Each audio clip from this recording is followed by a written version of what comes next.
अस्सलाम वालेकुम, मैं हूँ तहमीन आशिक। जो लड़की है तस्वीर में नजर आ रही है आपको, इसका नाम रोबीना चांडियो है। जो दूसरी तस्वीर है उसमें नजर आने वाला आदमी रूबीना का दादा है, और एक और आदमी भी आप देख रहे हैं, वो रूबीना के सगे मामू हैं।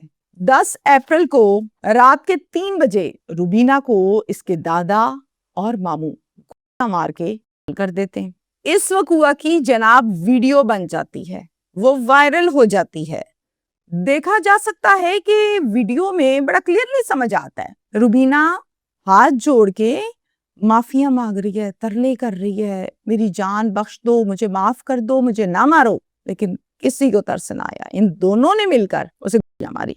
वीडियो वायरल जब हुई, आला हुकाम तक पहुंची, एक्शन हुए, पुलिस की लगी दौड़ें और पुलिस ने मुल्जिमान को गिरफ्तार कर लिया। दादा भी पकड़े गए और मामू भी पकड़े गए। अब बहुत से सवालात इस वक़्त से जन्म लेते हैं। क्या कसूर था रूबीना चांडियो का? वो कौन सा गुनाह था जिसकी सजा रूबीना को इसके मामू और दादा ने दी? तो बताती हूँ आपको कि ये वक़्त है सूबा सिंध का। सूबा सिंध में है खैरपुर, और खैरपुर का एक इलाका जिसका नाम टंडू मस्ती है, वहां पर यह वाक़या पेश आया है। मेरे आज के केस में घर की जो सरबराह हैं वो हैं खातून, और उनका नाम है रोपल चांडियो। रोपल चांडियो एक बेवा औरत है, इसकी एक बेटी है, उस बेटी का नाम है रूबीना चांडियो। बाप इसका नहीं है।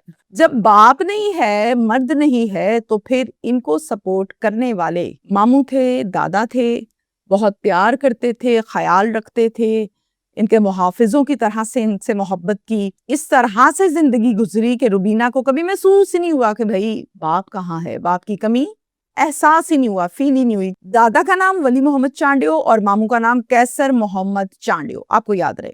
वक्त गुजरता गया और रूबीना बड़ी होती गई। रूबीना जब 16 साल की हुई तो उस टाइम घर वालों ने ये फैसला किया कि भैया अब इसकी शादी कर देते हैं, बड़ी हो गई। इनकी बरादरी में एक लड़का है जिसका नाम है मोमिन चांडियो। उसको देखा भला, बातचीत की, रूबीना को उसके साथ निकाह दिया गया, चले गई अपने घर, रुखसत हो गई, शादी हो गई। ये जो शादी है ये मामू ने इसकी की थी 6 साल पहले। अब से 6 साल पीछे चले जाएं, तब की थी। अब जो मोमिन चांडियो है वो काम करता है हैदराबाद में, और जो बेगम है, बीवी है, वो उसने रखी खैरपुर में। अब काम पर जाता हैदराबाद और घर पर आता खैरपुर। ये आना जाने का सिलसिला लगा रहा। 2 साल जिंदगी बिल्कुल स्मूथली गुजरी, अच्छी गुजरी। औलाद ना हुई, इस पर भी कभी आपस में झगड़ा को मसले मसाइल नहीं हुए। 2 साल के बाद एक अनोखी किस्म की सिचुएशन क्रिएट हो गई। अचानक से फोन नंबर बंद हो गया मोमिन का। कॉल करें पावर्ड ऑफ, मोमिन घर राब्ता ना करे, और फिर घर आया ही नहीं। 10-15 दिन नहीं, महीनों गुजर गए, कोई राब्ता नहीं है, कोई आने जाने का चक्कर नहीं है, कोई खैर खबर भी नहीं है। ना जिंदा में ना मुर्दा में है, कहाँ कुछ पता नहीं। घर वाले परेशान परेशान परेशान, बीवी भी परेशान, कहाँ चला गया, कहाँ चला गया। इस तरह से महीनों का सफर हुआ सालों पर मुहित, और सालों गुजर गए, कोई पता न चला जनाब मोमिन किधर गया, जमीन खा गई या आसमान खा गया। अब चूंकि ये आपको पता है कि थोड़ा सा ऐसा इलाका है खैरपुर के, इतना कोई जदीद नहीं है, इतना कोई शहरी नहीं है, हालात वाक़यात थोड़े डिफरेंट है, रहन सहन डिफरेंट है, तो इन लोगों ने किसी किस्म की कोई गुमशुदगी की रिपोर्ट ना दर्ज कराई, कोई पर्चा, कोई खबर कुछ नहीं कराई, कोई कानूनी कार्रवाई नहीं करवाई, 0-0। सालों इंतजार तो किया लेकिन फिर भी ना आया। फिर एंड पे रूबीना ने अपने कपड़े पैक किए, अपनी माँ के पास चली गई, रोपल चांडियो के पास। 4 साल वहां पर रही, और इसी तरह से गुजर गया ये 4 साल का वक्त भी। खानदान में एक शादी आ गई, उस शादी पर ये भी गई अपनी फैमिली के साथ। ये शादी थी टंडू मस्ती में। अब ये जब वहां पर गई तो वहां पर एक सद्दाम चांडियो नाम के लड़के से इसकी अलग सलग हो गई, मुलाकात हो गई। अब सद्दाम जो है वो क्या करता है, वो अपनी बहन के जरिए से किसी ना किसी तरह से रूबीना का फोन नंबर हासिल कर लेता है। नंबर हासिल कर लेता है, दूर के रिश्तेदार भी थे, कुछ अता पता भी था। जब नंबर हासिल कर लेता है ना, फिर उसके बाद slowly slowly slowly slowly slowly slowly ये अपनी जगह बनाने लगता है उसके दिल में। चूंकि इसके शौहर का पता नहीं था, दूर के रिश्तेदार भी थे, कहीं ना कहीं कुछ ना कुछ आइडिया तो था उनको कि लड़की के साल में। और फिर सदाम कामयाब हो जाता है अपने मकसद में, इसके दिल में अपनी जगह बना लेता है, और फिर अंडरस्टैंडिंग हो जाती है और फिर इस अंडरस्टैंडिंग के बाद ये मोहब्बत और ये सब कुछ होने लगा। फिर जनाब दोनों एक दिन बात करते हैं कि शादी करनी है, शादी कर लेते हैं। सदाम और ये डिस्कशन कर रहे हैं। ये बताती है रुबीना कि मैं अगर घर पर तुम्हारा जिक्र करूंगी या बताऊंगी कि मुझे ये लड़का पसंद है या इधर कर दो मेरी शादी, तो मेरे घर वाले मेरी बात सुनने के बाद मेरी बात मानेंगे नहीं, उल्टा मुझे मार डालेंगे। हम कबीले वाले लोग, जिरगे वाले लोग, पंचायत लगाने वाले लोग ये बर्दाश्त नहीं करते कि औरत ये कहे कि मुझे वो पसंद है जी, मैंने उसके साथ करनी है। ये बात जैसे मेरे मुंह से बाहर गई, समझो मेरा काम तमाम हो जाएगा।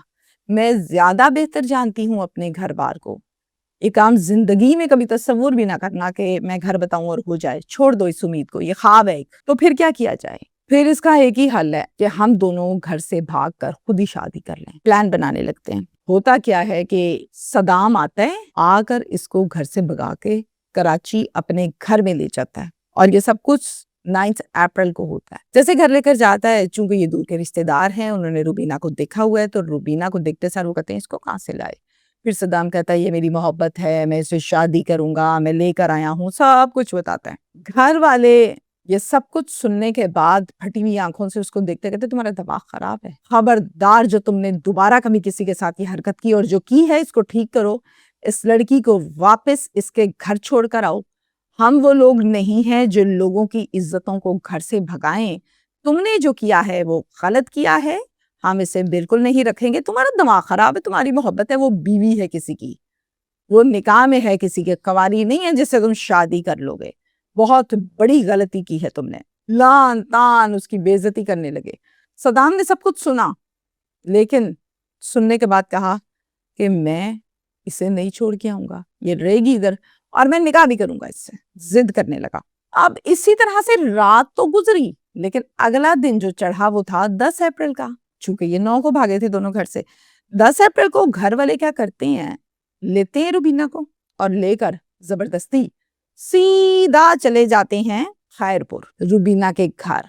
जाके रुबीना का हाथ इसके मामू के हाथ में, इसके दादा के हाथ में देते हैं और देकर ये कहते हैं कि ये रही आपकी बेटी, ये वहां भाग गई थी, हमारे बेटे ने गलत किया, हम माफी चाहते हैं और यहाँ पर आकर आपको लौटा इसलिए रहे कि गलती हमारी है, हम तस्लीम करते हैं। अब ये सुनने की देर थी कि मामू और दादा हैरान परेशान, क्योंकि वो ये समझ रहे थे कि रुबीना जो है उसको किसी ने अगवा कर लिया। उनको नहीं पता कि ये तो घर से ही भाग गई है। ओहो हो, हालात बड़े खराब हुए।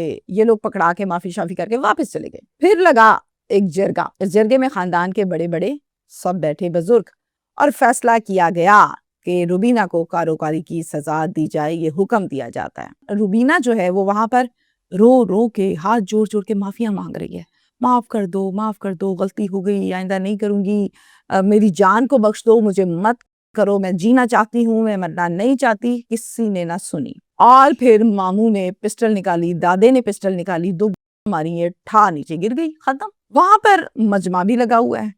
रुबीना को उसी जगह पर एक गड्ढा खोद के उसमें गाड़ देते हैं। बहुत से लोग मौजूद हैं, उनमें से कोई एक शख्स वीडियो बना लेता है, वीडियो पोस्ट कर देता है, वायरल हो गई, आला हुकाम तक पहुंच गई, वजीर दाखिला सिंध तक पहुंच गई। जियाउल हसन लंजार वीडियो देखते सार एक्शन रिपोर्ट तलब करते हैं। तो पुलिस को जब इस वीडियो का जवाब देना था तो काम करना था, तो काम शुरू किया। टंडूमस्ती थाने में एफआईआर हुई दर्ज और फिर इस एफआईआर के दर्ज होने के बाद फौरन दादा और मामू गिरफ्तार कर लिए गए। इनके अलावा 16 ऐसे लोग भी गिरफ्तार किए गए हैं जो मौके पर मौजूद थे। टोटल हो गए 18 और ये बताया गया है कि मजीद लोगों की गिरफ्तारियां भी मतवक्को हैं, जो भी रह गया है और मौजूद था वहां पर। कार्रवाई को मजीद आगे बढ़ाते हुए उस गड्ढे के पास ले जाकर पॉइंट आउट किया, इसने निशानदही की कि ये गड्ढा है।